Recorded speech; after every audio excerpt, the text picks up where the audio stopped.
En este momento hacemos contacto con el doctor Ricardo Menéndez. Él es jefe de la emergencia de pediatría del Hospital Roosevelt y es precisamente para conocer la situación actual en relación a los menores de edad. Le damos una cordial bienvenida, doctor, aquí en TN Todo Noticias. Surgen dudas importantes en relación a este repunte de casos de COVID-19, sobre todo porque trasciende que incrementan los contagios en niños. ¿Qué nos puede informar al respecto? Bienvenido. Muchas gracias, buenas noches. En la pediatría del Hospital Roosevelt nosotros teníamos un promedio de 10 casos diarios desde más o menos el 1 de abril de 2020. Ayer tuvimos 22 y hoy continúan los 22 niños, 6 de ellos en condiciones muy graves. Tenemos una unidad de nefrología pediátrica con COVID, ¿verdad? A cargo del doctor Randall Lowe. Y tenemos más o menos unos 14 niños entre moderados que están en un lugar que se llama Trecovid. O sea, sí hay un incremento y nuestra saturación es más del 200% de la ocupación. Doctor, ¿a qué se debe este incremento? ¿A qué podemos atribuir que se han incrementado los casos de COVID en menores? Sí, nosotros, sabemos que la enfermedad COVID en los menores es una enfermedad que usualmente es bastante benigna, pero el advenimiento de las variantes, por ejemplo, la variante Delta tiene una transmisibilidad muy alta, similar al sarampión, y eso ha venido posiblemente a incrementar los casos en pacientes susceptibles. Como les comentaba, nuestros pacientes renales son riesgosos, los pacientes con cáncer, los pacientes con cardiopatías, los pacientes con neumopatías, los niños obesos.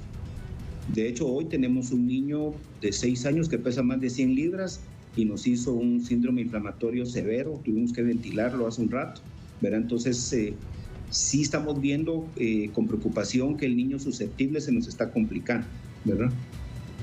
Doctor, ¿a partir de qué edad es recomendable que un niño utilice la mascarilla? Figúrese que las recomendaciones de la OMS y del Ministerio de Salud de Guatemala es que a los 2 años los niños arriba puedan utilizar mascarilla.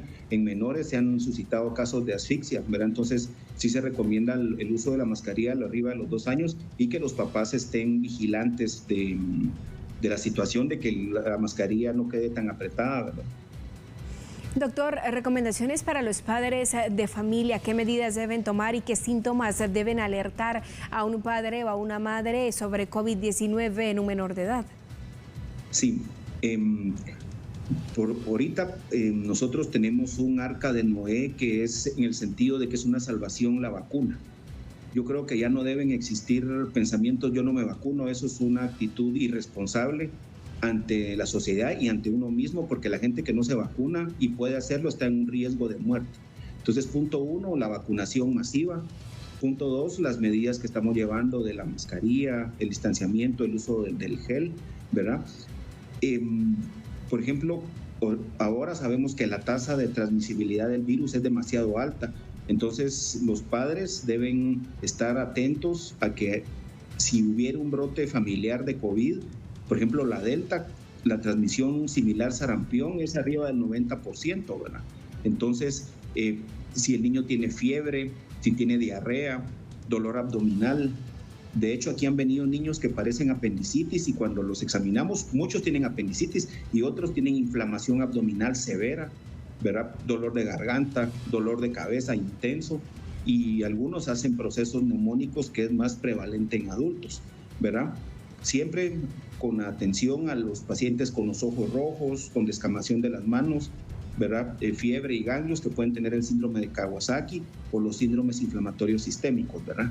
El virus está latente y está afectando a la población pediátrica, que en un futuro puede ser una población vulnerable porque no lo estamos considerando vacunar a corto plazo, ¿verdad? ¿En qué momento es recomendable realizar el hisopado a un menor? Figúrense que si hay un brote familiar en casa, por ejemplo, el papá se enfermó, epidemiológicamente toda la familia está infectada. Es casi imposible que no se infecte, ¿verdad? Nosotros hisopamos para documentar a los niños que son ingresados acá al hospital, se les hace una PCR, ¿verdad? Si el núcleo familiar está enfermo, no es necesario, ¿verdad? Porque asumimos que sí está enfermo el niño, es casi imposible que no esté y los demás miembros de la familia, ¿verdad? Nosotros aquí sopamos aquí en los Roosevelt a los que admitimos por razones de manejo de aislamientos, ¿verdad? Entonces, esa es más o menos la política que el ministerio tiene, ¿verdad?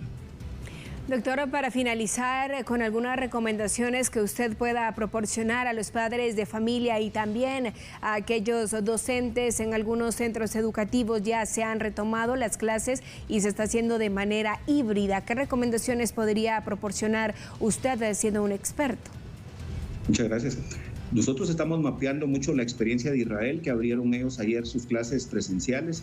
Y sí hay que tener mucha precaución, o sea, los niños van a ir a sus clases cuando sea, tienen que lavarse bien las manos, usar su careta, su mascarilla y bajo ningún punto de vista tener una convivencia como era en antaño, hasta que el virus per se disminuya su tasa de virulencia y las vacunas tengan una mejor cobertura, ¿verdad? Entonces, los maestros tienen que estar vacunados, es decir, yo creo que esa actitud, yo no me vacuno, disculpe el término aquí en la televisión, pero es tonta. O sea, no puede ocurrir, mucho menos maestros o personal en los hospitales o en escuelas, ¿verdad? Entonces, vacunados y los niños que asistan con sus medidas de precaución, con su careta, mascarilla, lavados y tratar de no estar compartiendo sin ese equipo con los demás compañeritos, porque obviamente se van a infectar, ¿verdad? Agradecemos al doctor Ricardo Menéndez, él es jefe de la emergencia de pediatría del Hospital Roosevelt, por habernos acompañado aquí en TN Todo Noticias.